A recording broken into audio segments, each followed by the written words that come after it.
എന്നൊരു വിവരമാണ് നിലവിൽ ലഭ്യമായിട്ടുള്ളത്. രോഹിണി. ശരി ദിസ്ന. ഉണ്ണികൃഷ്ണൻ പോറ്റിയുടെ സഹായിയായ അനന്തസുബ്രഹ്മണ്യത്തെ വിശദമായി ചോദ്യം ചെയ്ത് വിട്ടയച്ചു. മണിക്കൂറുകൾ നീണ്ട ചോദ്യം ചെയ്യലിന് ശേഷമാണ് വിട്ടയച്ചത് എന്ന് തന്നെയാണ് മനസ്സിലാക്കുന്നത്. അതോടൊപ്പം SITയുടെ റിപ്പോർട്ട് ഇന്ന് കോടതിക്ക് മുൻപാകെ വരികയാണ്. സംസ്ഥാനത്തിന് പുറത്ത് സ്വർണം വിറ്റെന്നും കൃത്യമായ ഒരു ഗൂഢാലോചന നടന്നു എന്നുമുള്ള നിഗമനത്തിൽ തന്നെയാണ് പ്രത്യേക അന്വേഷണ സംഘവും എത്തിച്ചേർന്നിരിക്കുന്നത്. ദിസ്നയാണ് വിവരങ്ങൾ നൽകിയത്. ക്ഷേത്രങ്ങളിൽ ആന എഴുന്നള്ളിപ്പിനുള്ള രജിസ്ട്രേഷൻ 2022 അവസാനിച്ചതിന്റെ പ്രതിസന്ധിയിലാണ് ഉത്സവ കമ്മിറ്റികളും സംഘാടകരും. ഈ നടപടികൾക്ക് വീണ്ടും അവസരം നൽകുന്നതിനായുള്ള മന്ത്രിതല ചർച്ചകൾ നടക്കുന്നതായി വനമന്ത്രി AK ശശീന്ദ്രൻ അറിയിച്ചു. വിഷയം കേന്ദ്രത്തിന്റെ ശ്രദ്ധയിൽപ്പെടുത്തുമെന്നും ആവശ്യമെങ്കിൽ ഡൽഹിയിലേക്ക് പോകുമെന്നും വനം മന്ത്രി കോഴിക്കോട് വ്യക്തമാക്കി. അനഘ ഹർഷൻ ചേരുന്നു. അനഘ, പറയൂ, എന്താണ് വിവരങ്ങൾ?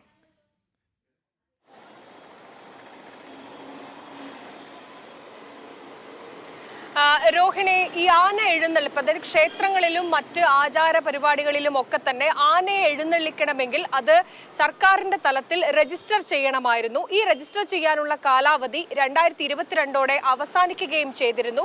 ഇത് ഉത്സവ കമ്മിറ്റികളിലും ആഘോഷ കമ്മിറ്റികളിലും ഒക്കെ സംബന്ധിച്ച് വലിയ പ്രതിസന്ധിയാണ് ഉണ്ടാക്കിയിരിക്കുന്നത്. കാരണം അന്ന് വലിയ മാധ്യമ ശ്രദ്ധ ഉണ്ടായിരുന്നില്ല.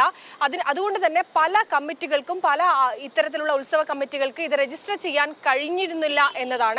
അതുകൊണ്ട് തന്നെ ഈ സംഭവവുമായി ബന്ധപ്പെട്ടാണ് നമ്മൾ ഈ കാര്യം മന്ത്രിയുടെ ശ്രദ്ധയിൽപ്പെടുത്തിയത്.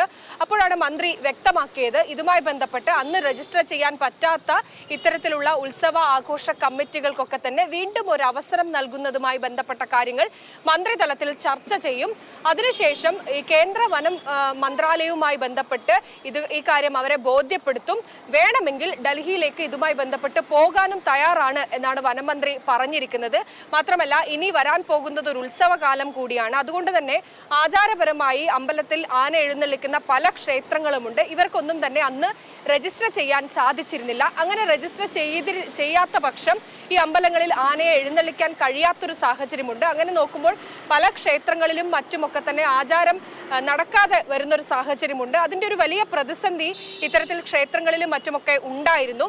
അതുകൊണ്ട് തന്നെ വീണ്ടും ഒരു അവസരം, ഇത്തരത്തിൽ രജിസ്ട്രേഷൻ ചെയ്യാൻ ഒരു അവസരം കൂടി ഇത്തരം നൽകണമെന്നായിരുന്നു ഇവരുടെയൊക്കെ ഒരു അപേക്ഷ.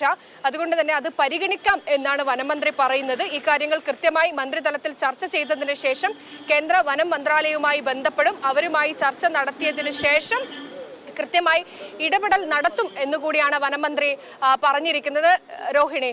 ശരി, അനഘ ഹർഷനാണ് കോഴിക്കോട് നിന്നും വിവരങ്ങൾ നൽകിയത്. ഇടവേളയിലേക്ക്.